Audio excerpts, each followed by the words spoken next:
All right. So next is we're going to go into our quant strategies.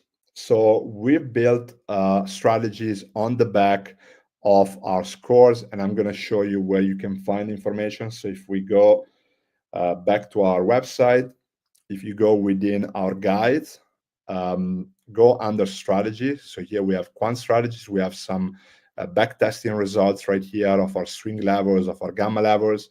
And then under strategy, you'll be able to find the different strategies that we're going to look over it today. So we have our max 7, our future, our momentum strategy, our seasonality strategy. So all the data that I will show in the slide is available for you to read right here.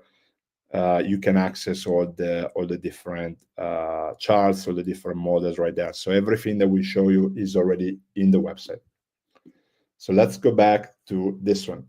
So let's look at our first strategy. The first strategy is leveraging our seasonality and momentum score. And we basically looked at a basket of sector ETFs. So the goal is obviously to use the data to outperform the benchmark, which in this case is the S&P 500. Our asset coverage is basically our sector ETF, going from technology to energy and so on. So we use our asset coverage. And basically, we are using our seasonality and our momentum score.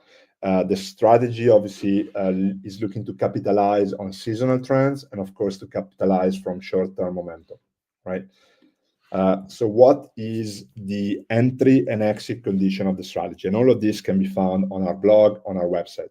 So the entry condition is really looking at identifying ETFs with the highest seasonality score, which must be greater or equal to 0.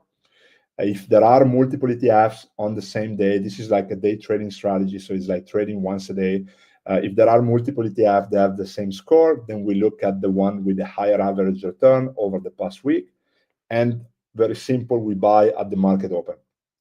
The commission cost that we account is really $2 per trade, so $4 for both sides. So one is entry, one is the exit. And the exit condition is selling at the market open the next day. And if we obviously, if the same ETF results as the top pick for the next day, then in this case, we don't just sell, we just keep the position open. And if no ETFs meets the criteria, then no position is taken. Backtesting results from January 1st, 2014 to January 31st. Let's look at here, and let me make this bigger.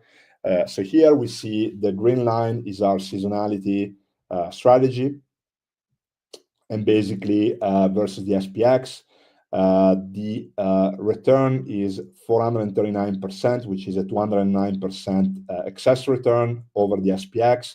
We also see like a Sharpe ratio of 0.76 and a Sortino ratio of 1.09. We see a higher drawdown and a little bit higher volatility, but this is kind of like the return for just the seasonality strategy. We also have our strategy 2, which is just using the momentum. So again, the same principle. We identify ETF with the highest difference between today's momentum score and the momentum score 5 days ago. We only consider ETFs that have a positive difference. And if multiple ETFs have the same momentum difference, then we just select the one with the lowest standard deviation of return over the past 3 months. We buy at the market open, we sell at the market open the next day, and if the same ETF remains the top pick, then obviously we keep the position for another day, and if no ETF meets the condition, no position is taken. Again, the same backtesting 10 years from 2014 to 2025. This is the return of the momentum strategy. So we see the SPX at a 229% return, the momentum strategy at a 565.89% return with a Sharpe ratio of 1.04. And with the same kind of volatility of the ETF, of the SPX.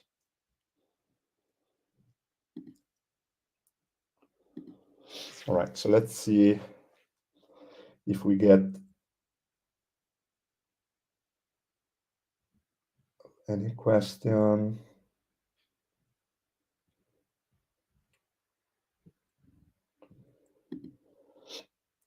Does it uses news?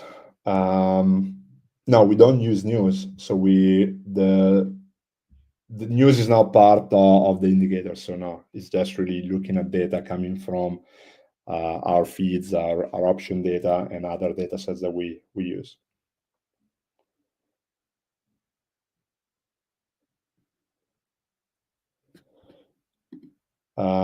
That's a good question. So we assume that the portfolio is $100,000, but I want to show you also,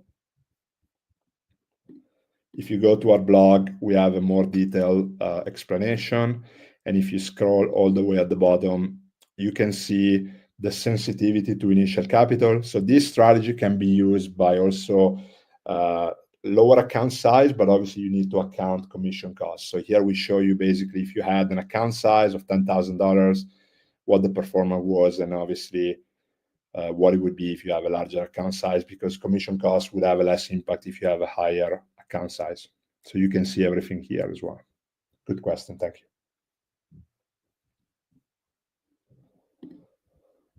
All right. The next strategy is looking at our max 7. So in this case, we use our momentum score and our seasonality score within the max 7 basket. So the 7 stocks that you see right there. And basically, what this does is we look at max 7 stocks that have a seasonality score greater or equal to 0 and a momentum score greater or equal to 3. We rank the stock based on momentum score and choose the stock with the highest momentum score. And if multiple stocks have the same momentum, then we select the one with the highest average return in the past month. We buy at the open, we sell at the market open the next day, unless the same stock remains in the top pick. And if no stocks meet the criteria, then no position is taken. And again, we did the same back test from 2019 to 2025. And again, this is the results. Everything can be found also on the website. So we had 1971.38% return with a Sharpe ratio of 1.4. The last example for our futures traders is also a strategy based on futures. So in this case, we look at some futures that are experiencing high seasonality. In particular, we look at ES, NQ, CL, GC, and ZN. And the reason is that they typically have a very good seasonality. Some of the other futures do not have a very reflective seasonality, so we only use those in our example. And basically, we look at futures contract with the seasonality score greater than 0. We rank the selected futures based on seasonality and choose the one with the highest score. And if multiple futures have the same seasonality, then we select the one with the highest average return over the past month. We buy at the open, we sell at the market open the next day. And again, if no futures meets the entry condition, then no position is taken. And this is basically another example of those back tests.